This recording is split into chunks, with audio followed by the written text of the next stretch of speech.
Oh, well, thank you for that question. And then I think it's quite straightforward. But nonetheless, I will try to provide some understanding. Names are very important because names signify identities. All right? Your name is the sum total of your identity. And the names create expectations. At the same time, names affect destinies. So, really and truly, a man cannot be too careful as to the name that he answers. Okay, there's a quote attributed to Shakespeare in one of his works where he says that what is in the name anyway? A rose by any other name will smell as sweet.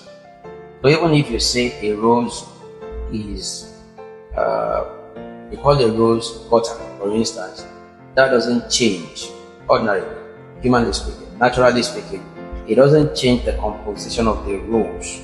So the rose will still smell sweet, even if you call it gutter. So I quoted that, I referenced that because I want to use it to explain why sometimes indeed people may need to change their names. So if your name is, I don't want to mention your name so that people will not feel offended, but whatever your name is, if you bear a name before you got born again that you do not think you are comfortable with that name, and the name runs contrary to some of principles of the Bible, is it possible for you to still have those manifestations in your life, even though you are bearing it that is contrary to those manifestations? Going by that statement of Shakespeare's, what is in a name? A rose by any other name will smell as sweet. Can you smell as sweet, even if you are called gutter?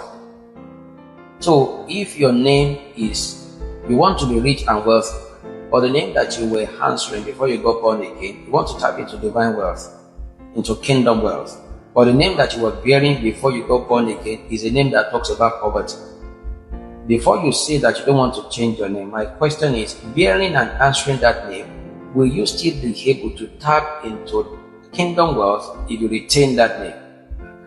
If you know that that name has affected you, that name has gotten into your mind to the extent that it makes it impossible for you to fulfill your identity, to fulfill the promises, to work in the realities of the promises that God has given to you in Christ, you may need to change that name.